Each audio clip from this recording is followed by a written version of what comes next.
Yet again, like the banking industry needs to be held accountable here. We're the only country in the world that doesn't have like instant payments. 70% of people in the United States who use like check cashing services have bank accounts.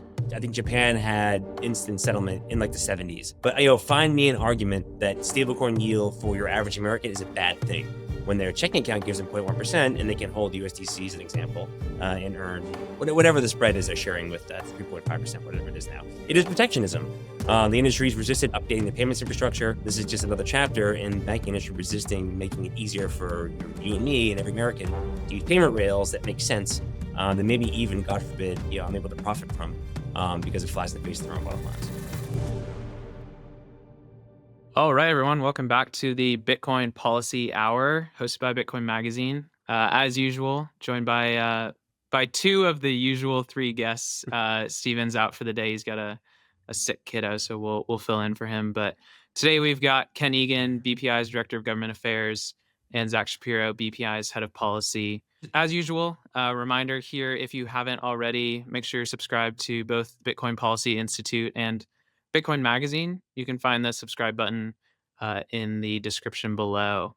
Topics for this week. I think the big news of the week was Coinbase pulling their support from the crypto market structure legislation. So we'll dig into that. There was a SBR update. We spoke a little bit about it last week, whether the Department of Justice had liquidated some of the forfeited coins from the Samurai Wallet case. So we got an update from that from the White House. Talk about that. And then on the more sort of geopolitical side, as usual, talking a little bit about what's going on in Iran and see if we can bring it back to the Bitcoin policy conversation. No guarantees there. But yeah, we'll jump right in here. Zack, I know you've been following this pretty closely and having some conversations with folks in the industry. What's going on with Clarity, which again is the market structure bill currently in the Senate? What's the status of that, and maybe tell us why Coinbase pulled their support from it?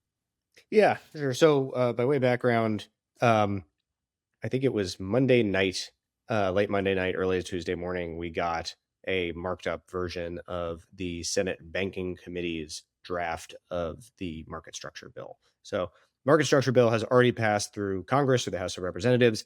It's in front of the Senate. There are two versions that are going to be voted on in the Senate in committees. They're going to have to be harmonized into a final version, which would have to pass the Senate. And then that would be harmonized with the House bill, and then the president would sign that into law if it is to become law. There were sort of three areas we knew were going to be contentious going into this, that all three of which are still proving to be contentious. One of them is a question around stablecoin yield that we'll talk about in more detail. One is a question about regulating DeFi and non-custodial tools, which we can also talk more about. And then the third is around ethics and conflict of interest concerns.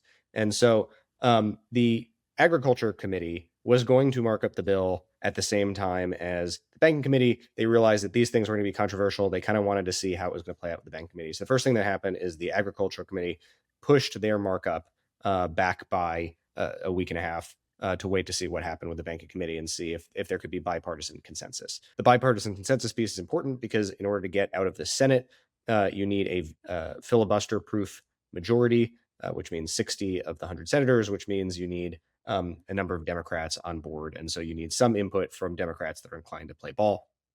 And there are, it seems, Democrats that are inclined to play ball and want to make good policy here.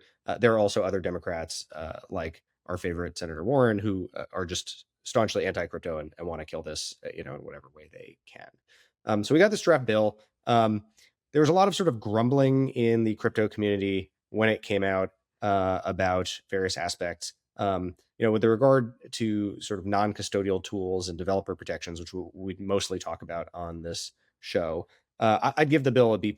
It has the core protections from the Blockchain Regulatory Certainty Act, which I think is the most important thing. There is a self-custody provision enshrining into law barring government agencies from creating laws that would infringe on people's rights to self-custody.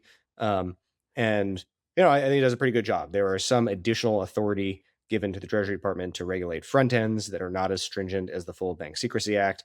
There are some studies in there on mixers and tumblers and on special measures for the Treasury Department that are not ideal. But overall, this is like a definitely better to have this bill than not.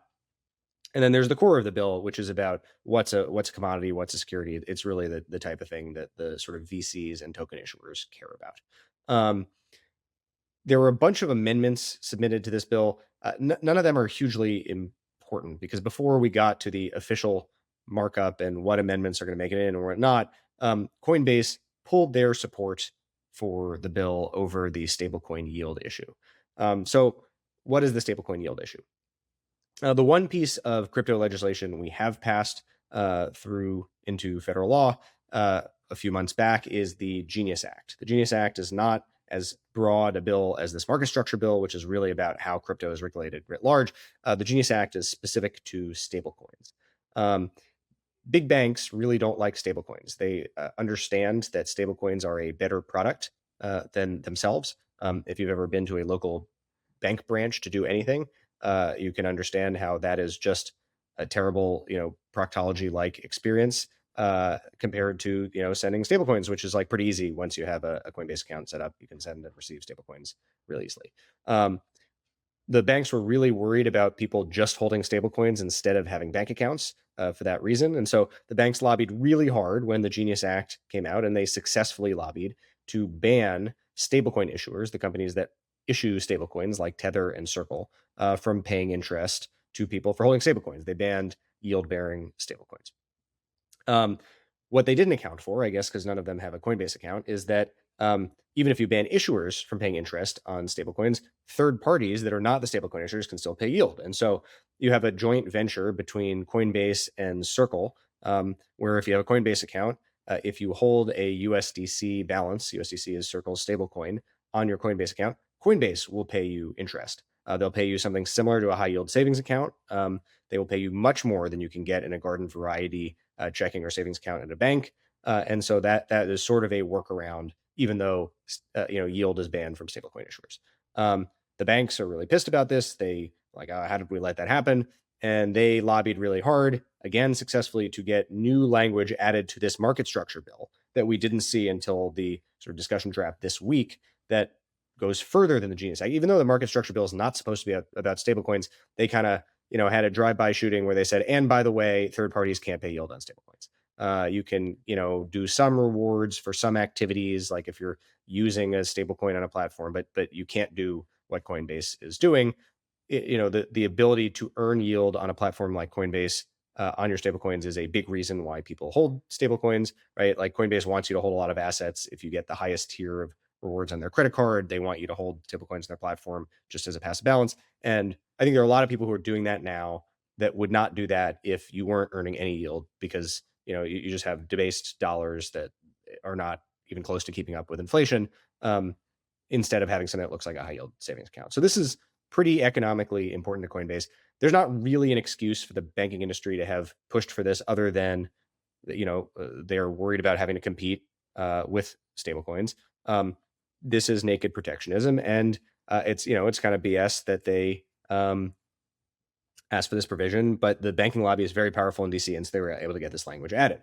Now the problem is, like, even though that's unfair and the ban on third-party stablecoin yield shouldn't be in the bill, like, we need this bill to pass. We need it to pass because it's a mess right now, in the SEC about what's security, what's not. We need this bill to pass because we need the developer protections to avoid more cases like Samurai and Tornado Cash. And we need this bill because getting a market structure bill passed through law is the only thing that would stop a future administration from just undoing all of the regulation that the Trump administration has done to make, Bitcoin and crypto industry more workable in the United States. If we pass something like this market structure bill, that becomes federal law that the president can't just undo when there's a new president. You would actually need to pass another bill and go through this whole process. So it's much more sort of permanent legal protections that will allow companies to plan into the future. And if you want to do as Trump says and make America the crypto capital of the world, you need to be able to have companies plan for the long term and not just take his word for it when President AOC could undo it in 2028.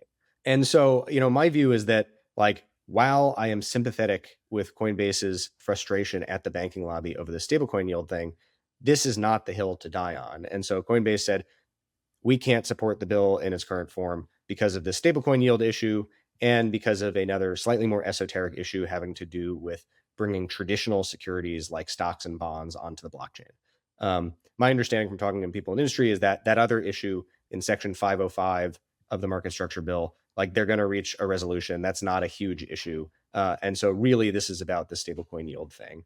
And it's this, I think, really frustrating situation where the industry writ large really needs the market structure bill to pass. Like that's really important for companies in the space.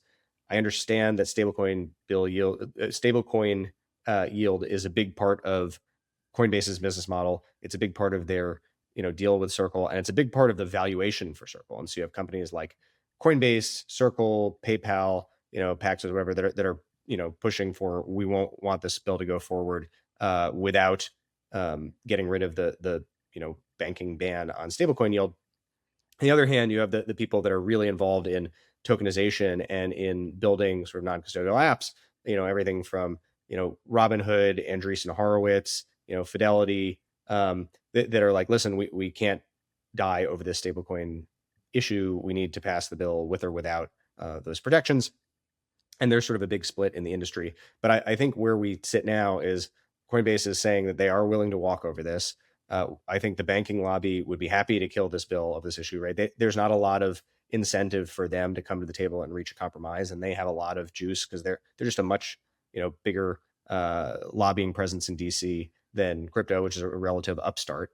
And unless something meaningful changes, I think this bill is just not going to make it out of the banking committee and therefore not going to pass in time. We're in a midterm year, and so the floor time in the Senate to get stuff passed before the midterms and before there's a new Senate is extremely limited and extremely valuable. And so the clock is ticking.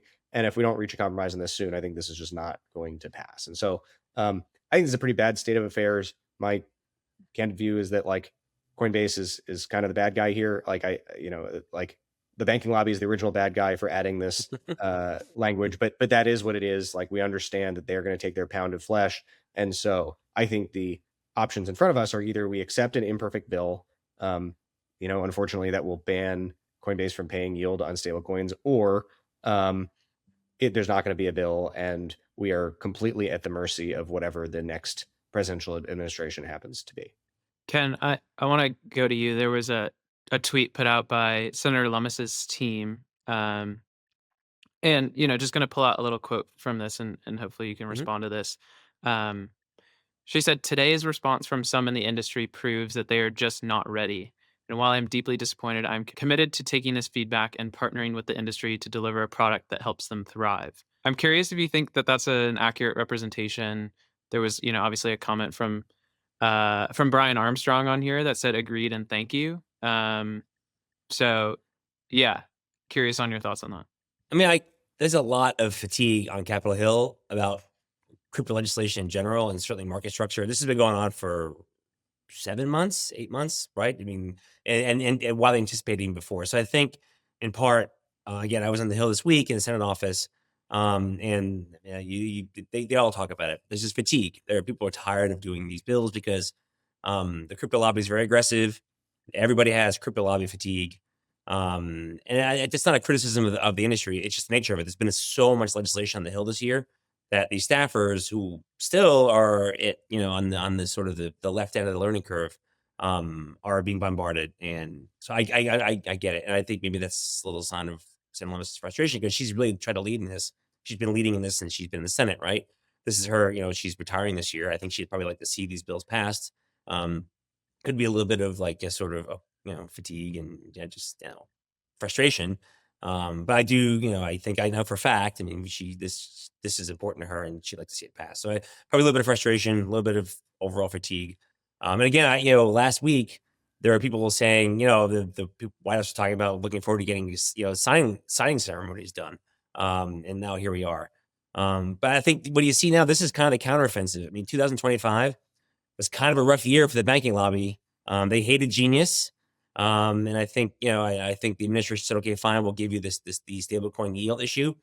And with the anticipation that, let JP Morgan do their thing. And maybe a year from now, when they've got the infrastructure set up, maybe we'll revisit it.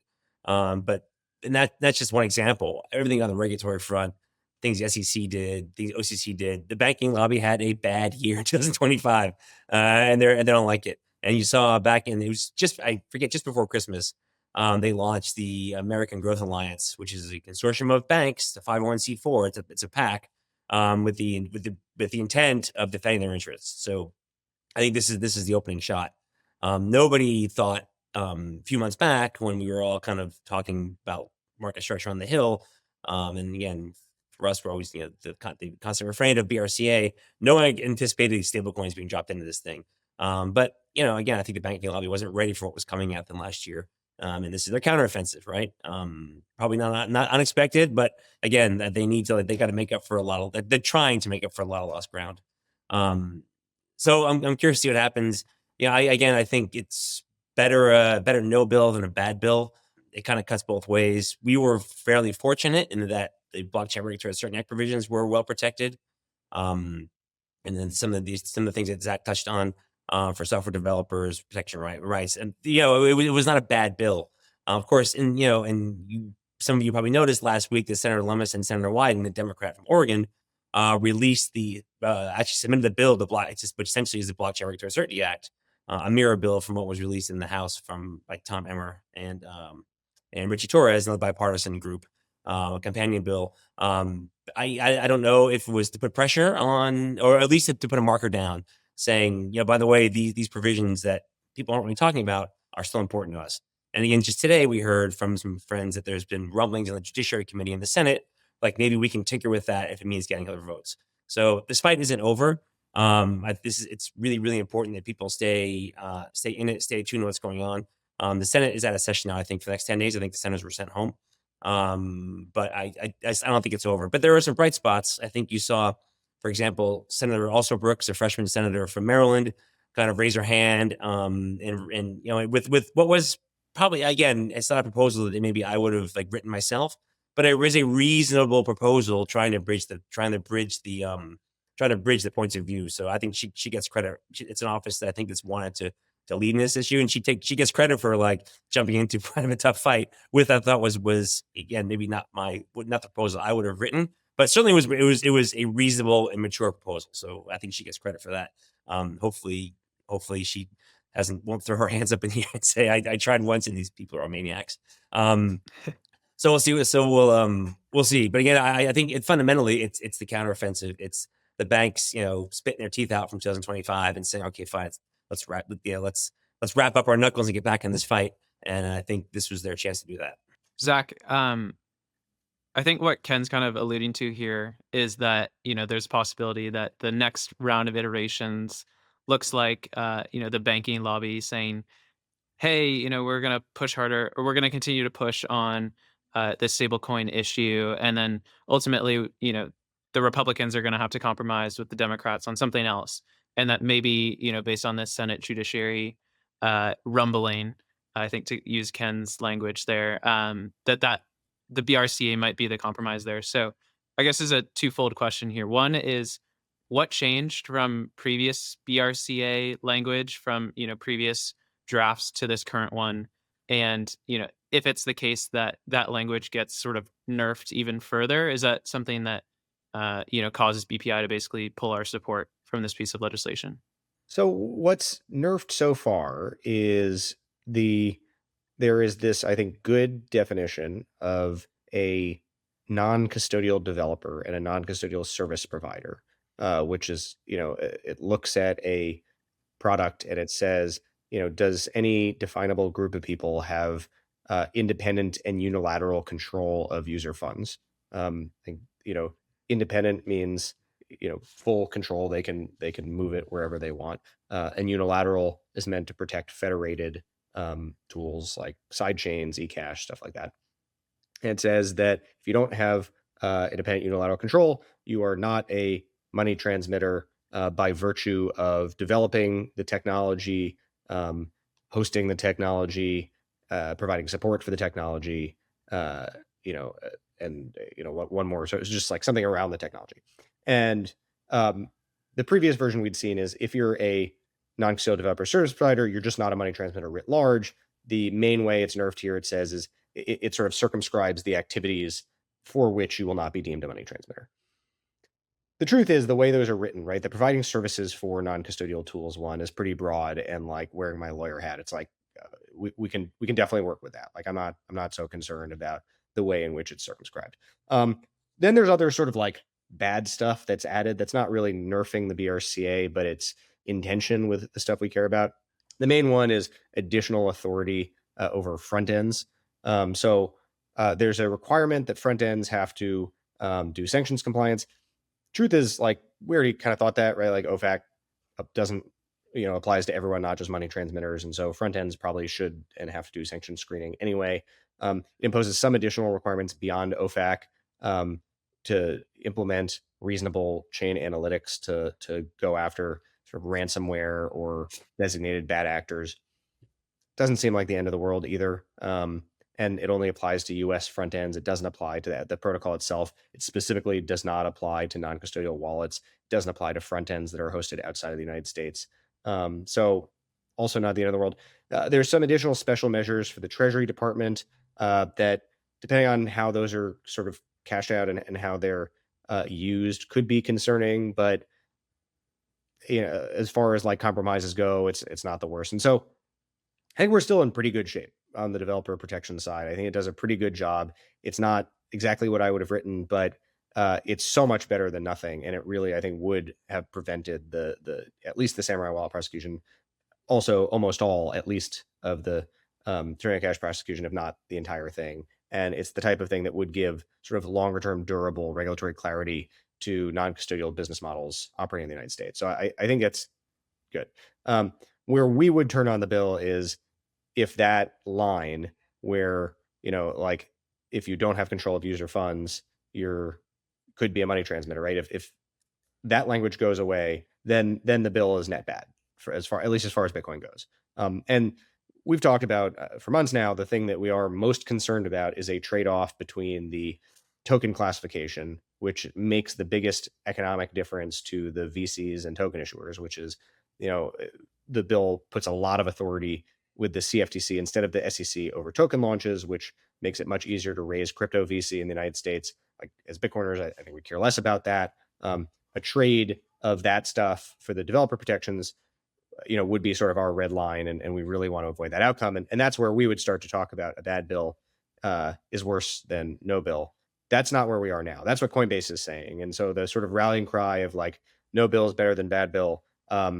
Okay, it's not a bad bill, right? It really isn't. Like we still have the core of what we need. And that's the sort of red line that we would be looking out for. In terms of, you mentioned this letter that Chuck Grassley sent to the banking committee saying that the BRCA is terrible and facilitates terrorism and stuff like that. I don't right now think that is a harbinger of anything in particular to come. Like it seems like this was orchestrated with Elizabeth Warren, who, herself put forward 38 amendments to the bill, mostly killing the BRCA.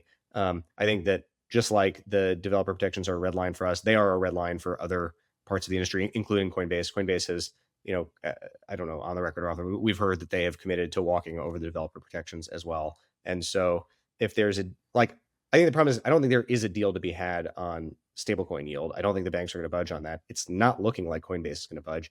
If one of those two is going to happen, it's going to be Coinbase budges on it. But I don't see a world where there's going to be a trade of like stablecoin yield for developer protections.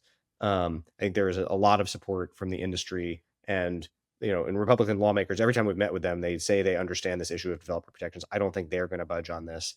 And so, could it be a last minute thing where,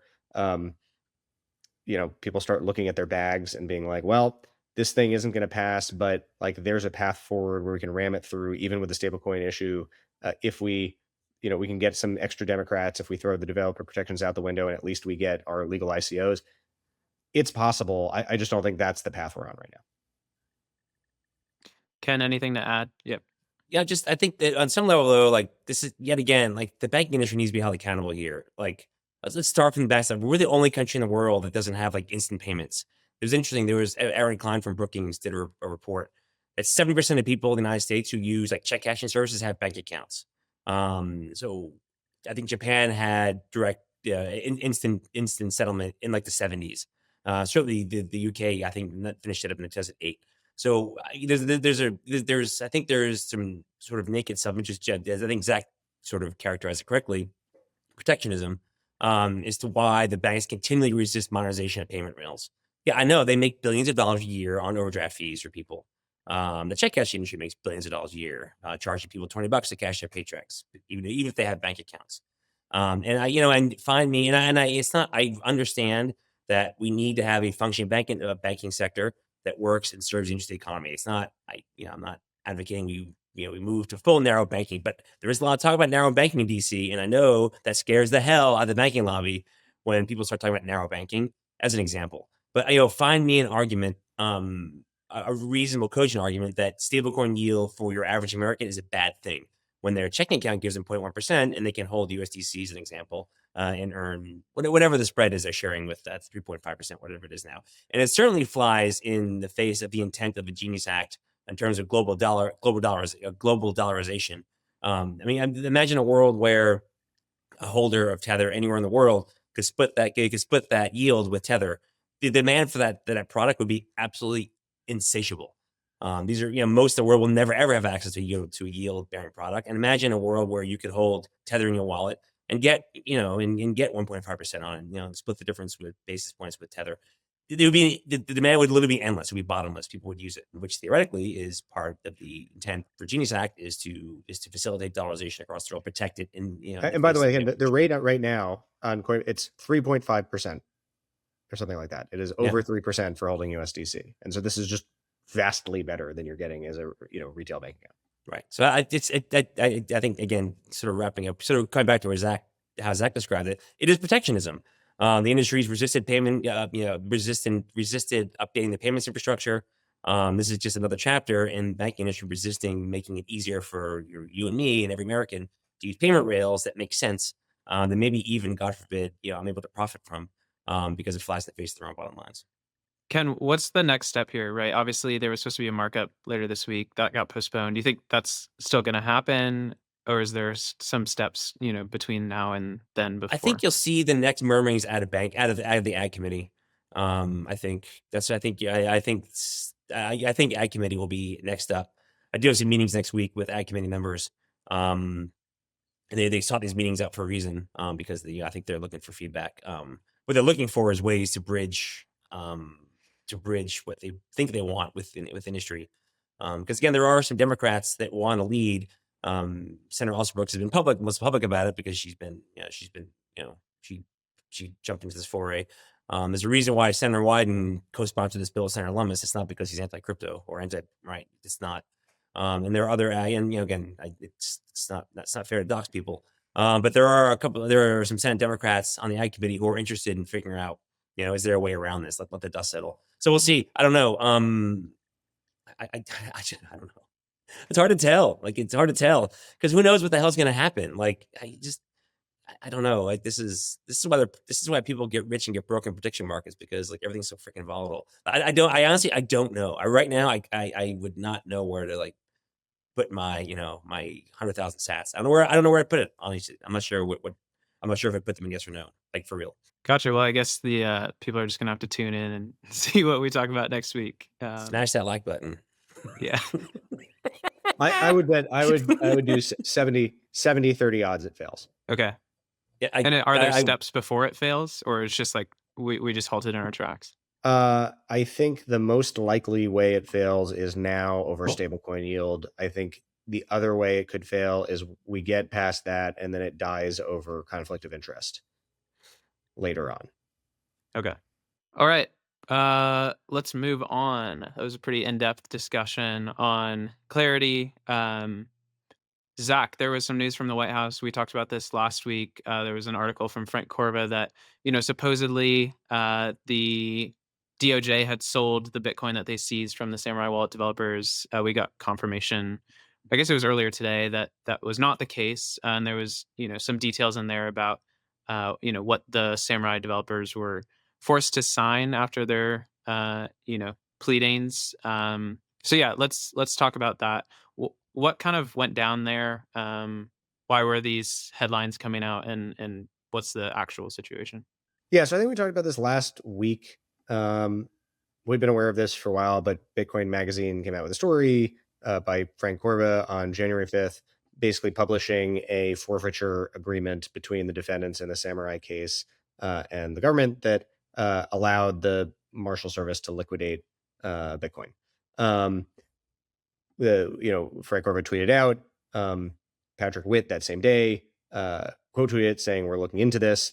And then today we heard from Patrick saying, update, we've received confirmation from DOJ. The digital assets forfeited by Samurai Wallet have not been liquidated and will not be liquidated as per the SBR executive order. They'll remain on the government's balance sheet as part of the SBR, which is interesting. And I think good news. And the DOJ, I guess, is not just flagrantly violating the executive order in the way that we thought they were. Now, that raised the immediate question of, okay, what was that forfeiture order about? And so we sort of asked some of our government contacts, and the answer we got was this was the DOJ basically preserving their rights as sort of like a belt and suspenders measure. That what was going on is that agreement gave the Marshal Service the right to liquidate the Bitcoin, and the defendants couldn't contest that. It's sort of them foreclosing a cause of action they would maybe have against the government, but that doesn't speak to the executive order, and that the DOJ understood that it could not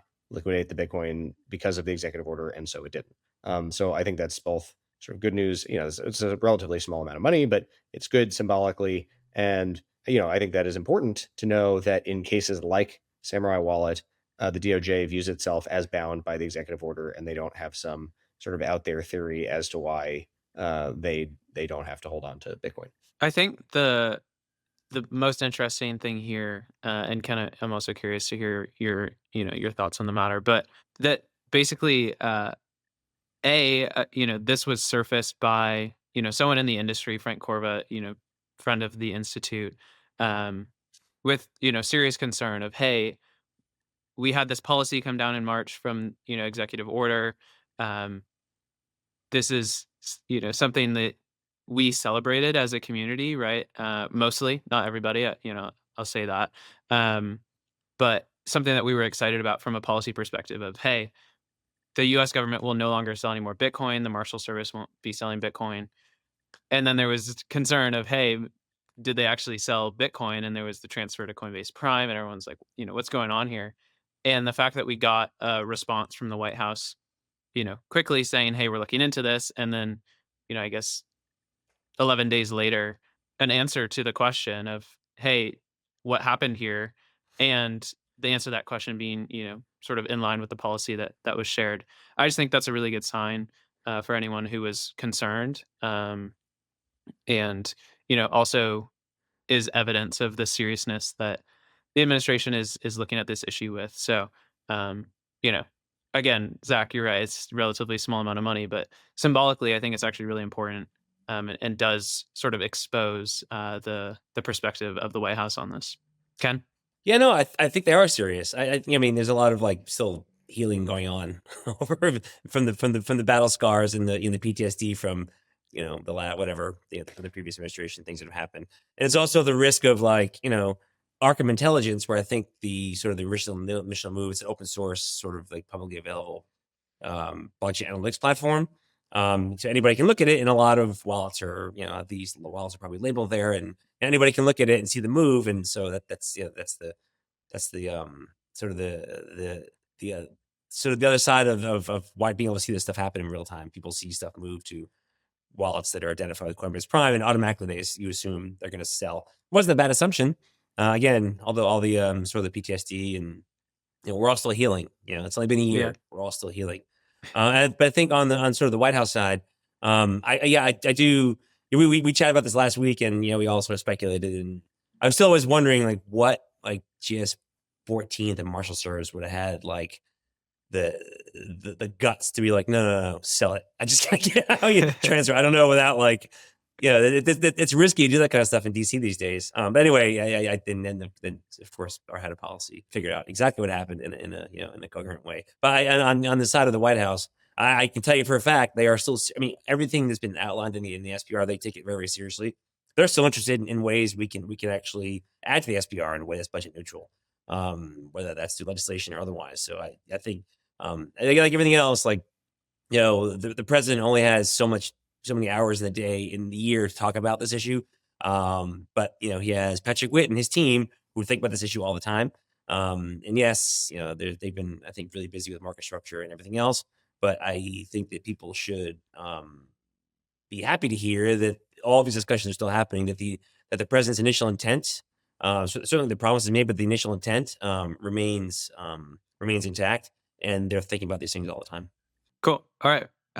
This wasn't on our initial list, but earlier this week we released a letter, and Ken, you were the one who actually probably mailed the letter out or emailed it on the de minimis exemption. Right, there was some draft legislation that came out, but basically that there was only going to be a de minimis exemption on stablecoins. And I did a little bit of research personally on that. It is actually you know somewhat warranted. I think there's some questions about, if you're holding large amounts of stable coins and they move sort of fractionally, which they do, that obviously shouldn't be a taxable event. But the real intent of the de minimis exemption was to make Bitcoin and, other large network tokens a, sort of more of a medium exchange possibility, right? That if you buy your coffee with Bitcoin, that you're not being taxed on that. So Ken, can you just briefly outline what was in that letter, who it was sent to, and again, like always, kind of what the next steps are for BPI on pushing that forward? Yeah, and we're doing this for you guys because I go to the conferences, and I hate to see everybody being risk labeled a tax cheat when they buy the Pepe T-shirt with your Sats, and I don't know. I of course assume that you're telling the IRS about that, but I hate to think about plebs being beat up just because they're buying Pepe T-shirts or hats or whatever. So this actually is an important issue for the community. But back to this issue. So yes, Congressman Max Miller from Ohio, from Ways and Means, has been kind of leading this on the House side.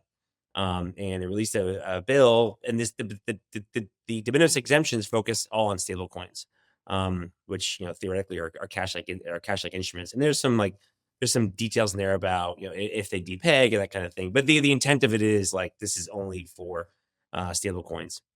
And Max Miller is, generally speaking, pretty good on these issues. That's why we're going to spend some time in talking to him and Senate colleagues about what they put together here. But what they've ignored, and so without even going down the rabbit hole of why we think Bitcoin should also be included, which we do, we made that case. But there's a more fundamental issue that the bill ignores, and that's network fees. Most stable coins are running on altcoin rails, whether it's Ethereum or Tron or Solana, and there is on Bitcoin as well. But generally speaking, but most of the traffic is on these other rails. But even on Lightning, you do pay a network fee. It's small, and good luck accounting for that. Your 2 sat fee or whatever you pay when you use stablecoins on the Lightning network. But so we've had to go up to the Senate side and do some educating. And the good part is people are actually interested in learning about this, about how networks work. People didn't really understand. And again, these are people who support the Senate Finance Committee. They're not, a lot of them have been spared the sort of the emotional violence of market structure and genius, and they just don't understand, how these networks work. So we sort of I was up there last week with Kyle Olney, one of our senior advisors. Many of you know him. Talking to them about how stablecoins are actually transacting on these networks, on Bitcoin and others, and how and necessarily every stablecoin transaction is a transaction that involves 2 assets: the stablecoin and whatever the native token on whatever chain you're using. That was literally news to some staffers who will be very important in where this bill goes on the Senate side. Again, I don't like to dox people I meet with on the Hill. But these are staffers who will be intimately involved in the Senate version and what they take up. So I think I felt pretty good about their receptiveness to that. I think we have to think through on our side, on the Bitcoin side, how far we want to go. What we call it this way? What is the realm of the possible on getting de minimis exemptions for Bitcoin? That of course to us is it's our priority. Should people have to pay tax on whatever their Ethereum gas fees. I mean, probably I don't think so. It's not our primary concern. But unfortunately, legislation is written with a broad brush. So and on this issue, we are all in the same boat. So I think this was just our initial meetings this week. There's going to be a lot of education about that. We authored a great letter. We were lucky to have someone here who worked in the Senate and in Congress and kind of knows how to frame this in the language they speak. And we sent that out to members of the Ways and Means Committee on the House side and members of the Senate Finance Committee. These are the committees that will be handling the crypto tax legislation. So yeah, I mean, again, we're not happy with the initial draft that came out of the House side. I think it was it was their hope of a best bet bill they could pass. Unfortunately, it was not comprehensive in understanding how these things actually work. And so, on our side, we're going to be looking to frankly to get as much as we can. If it's just network fees, I mean, I kind of don't want to find us in a position where the deal is okay, fine, you can just network fees are exempt from de minimis. That's not really a win, especially if they're defined as that. But I think the light bulbs are on, and they've realized the bill as written just isn't going to work. So on some level, it's a good fresh start. And the message I got was the House bill is just a starting point. So help us understand this and work with us to find a better solution. Zach, any reason to believe that the market structure slowdown will impact the tax legislation? I guess it depends how ugly this gets. I mean, they're pretty separate issues, but I mean, like Ken mentioned before, there's significant fatigue in Congress about crypto legislation. There's so much drama around Genius before. That had a pretty significant after effect in the Senate. Like a lot of meetings that we had, people are like, they felt dragged across the line on Genius. This is not an issue that many people care about. And if the view in Congress is like, okay, like we spent a lot of valuable time and effort understanding this like difficult to understand thing, and then in the last moment, the industry couldn't get along with each other and sort of said never mind, to hell with this whole sort of area. Like, yeah, you could see something like that, but I think it depends on just like what the politics look like. The next week or two, I think, is going to be incredibly key. Does everyone come back to the table in good faith, and willing to make some compromises? Does one side or the other sort of insist on absolute non-starters like rolling back developer protections? We'll know soon. Yeah, the reason I ask, we hosted an event with Andrew Guffey from Senator Marsha Blackburn's office, and he said, look, there's a pretty clear hierarchy here, at least common understanding at the staff level of, hey, market structure comes first, and then probably a piece of legislation on taxes, and then we can have a conversation about the strategic Bitcoin reserve. And so I was just remembering that, but yeah, I think you're probably right that it depends on how bloody faces are by the time they start talking about that again. Ken, I don't know if you have anything to add. Yeah, but Senator Blackburn is another leader on this issue in the Senate. She's on Senate Finance, and I think Bitcoiners should be ready to support her work and what she's doing on the committee, because I think she will. I think we can count on her to speak for things that are important to us. Yeah, agreed. Okay, final topic for the day. Again, might not be completely Bitcoin related, but we've got some folks who can talk to this nicely. So let's dig into it. Iran. Ken, I don't know if you want to just give us kind of a high level summary of what's going on. The reason I really brought it up, there was a good article in Decrypt that was citing a BPI senior fellow, Bradley Rettler, on Bitcoin's use as a sort of humanitarian technology. But again, I think this is topical, so let's dig into it. Ken, can you get us started here? So any observer knows Iran has gone through waves of protests episodically over the past decade.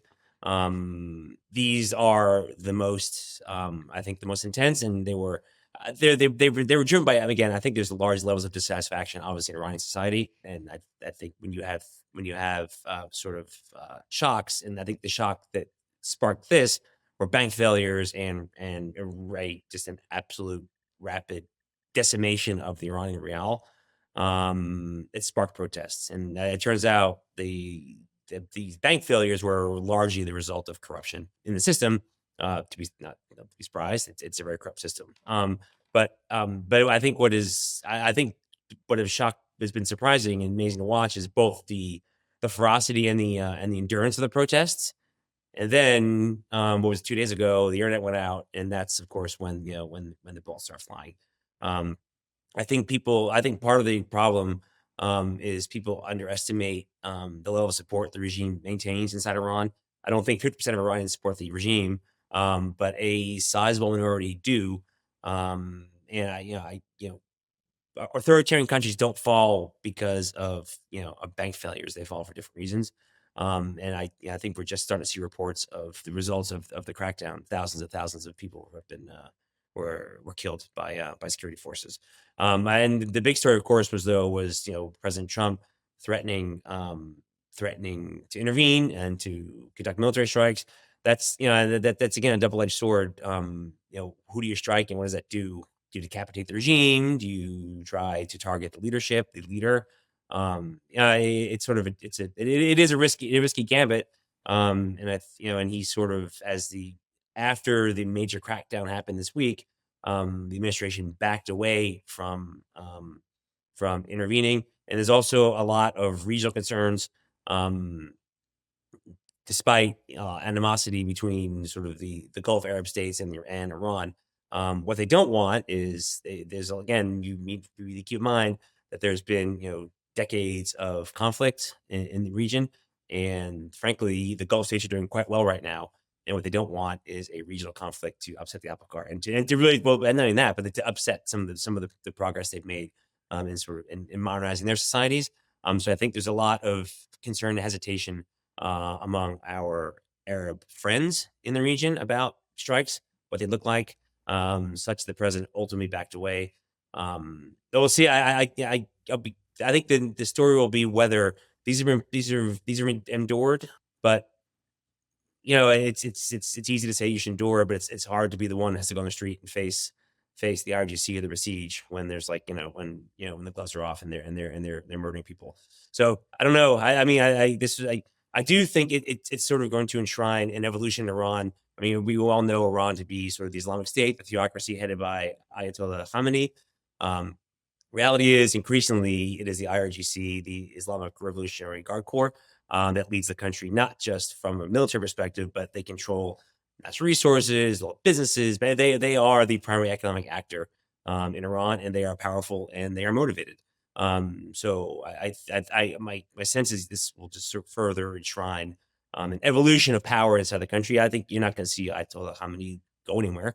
But the question of who actually controls it, and then that changes the calculus. If you're all your rage is against one person, that's fairly easy to undo. But when when you have an entire system, a well-equipped, capable system that is defending itself, that does have support among a large swath of the population, makes it much harder, and makes if you're going to see that kind of revolution, it's going to make it harder, and conclude it's going to be bloodier. So it'd be interesting to see over the next couple of days whether these protests endure and at what pace. And the regime also has to, there's crackdowns, but there's also a risk if you start, as they do, hanging people from cranes all across the country. That risks, when people feel desperate, they do desperate things. So we'll see. I'm really curious to watch sort of what the balance emerges between the protest movement, which is a fragmented movement, right? These are just Iranian people who just want to see their country do better, and sort of the power structure inside the regime. But yeah, what amazing! It's been an amazing story, and I do think this is you're going to see an evolution of power. It might not be better though. I don't know that having the IRGC as the assertive, sort of acknowledged, fully in control commander of Iran is good for anybody. But that remains to be seen. And can you just describe a little bit like what the stated reason is that the United States would get involved in the first place, right? Obviously they pulled that back. There's no stated policy for regime change, right? No one said that out loud. No one's talked about it. Find me a reasonable. a reasonable policymaker that would not like to see the regime changed, right? Just because of what it is. But that's certainly not U.S. policy. Now, if the regime is teetering, um, are the temptation to help it along is certainly there. I do think the White House probably had actual concerns over like the level of violence that was going on. There are a lot of Iranian Americans in this country, right? Who have family there. Iranians travel back and forth routinely, right? There's no, our political issue was destroyed, but there are still social and familial links between Americans and Iranians, that have endured since the revolution in 1979. So I think there is sort of a consensus in DC that what was happening is just not acceptable. And I think the president, maybe this was just saber rattling to get them to stop and to not follow through the entire full crackdown, which could last for weeks and be really, really, really nasty. But yeah, it remains to be seen. I think I just reading the news today, there are protests erupting again after sort of the initial wave of crackdowns. So we'll see. I do think there's Iran doesn't have many friends in the world. For the Iranian government, I should say, for good reason. So but absent a policy edict that we're going to engage regime control, regime change, I don't think it's going to happen. I think they'll be looking at ways to restrain the violence the regime uses to suppress the protests, and maybe to extract some kind of concessions. Because you could see a version of the IRGC emerge that says, okay, we will liberalize some things, right? Women can, Iranian women are now, certainly in Tehran, you just go to YouTube, you see it.